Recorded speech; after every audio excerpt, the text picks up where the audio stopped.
Ako po si Angelito Gargar at ito po ang mga problema na una kong bibigyan ng pansin at ang aking mga advokasya upang masolusyonan ang mga suliranin kung ako ay tatakbo bilang Sangguniang Kabataan o SK sa aming lugar. Nandito po ang at babasahin ko. Kung ako ay tatakbo bilang isang Sangguniang Kabataan o SK sa aming lugar, unang bibigyan ko ng pansin ay ang mga kakulangan sa mga espasyo para sa kabataan upang magkaroon sila ng mga ligtas at produktibong aktibidades. Ang aking advokahiya ay ang magkaroon ng maraming youth center at sport facilities para sa kabataan upang mabigyan sila ng oportunidad na magpakita ng kanilang talento at makilahok sa mga positibong gawain. Ang kawalan ng sapat na youth center at sport facilities ay maaaring magdulot ng pagkakaroon ng kabataan sa aming komunidad ng kawalan ng direksyon at potensyal na masayang.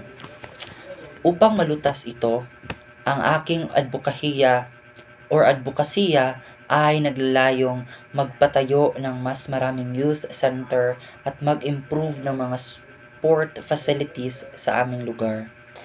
Sa pamamagitan ng pagpapalakas ng mga lugar na ito, ang mga kabataan ay magkakaroon ng mga pambansang espasyo na kanilang magagamit upang magpakita ng kanilang mga talento. Makikipag-ugnayan sa iba pang kabataan at magkaroon ng mga positibong gawain na magpapalakas ng kanilang kakayahan at pagmalikhain. Bukod dito, mahalaga rin sa akin ang pagpapalakas ng mga programa para sa edukasyon at mental health support ng mga kabataan sa pamamagitan ng pagbibigay ng sapat na suporta at pag-access sa serbisyong ito.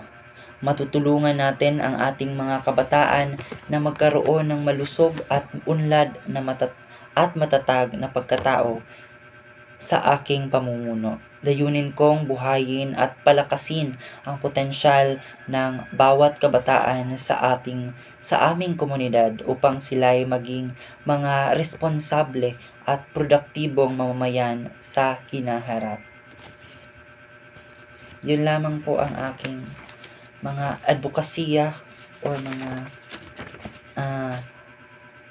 unang bibigyan ng pansin at mga advokahiyang upang masolusyonan ang mga suliranin kung tatakbo ako bilang isang sangguniang kabataan sa aming lugar.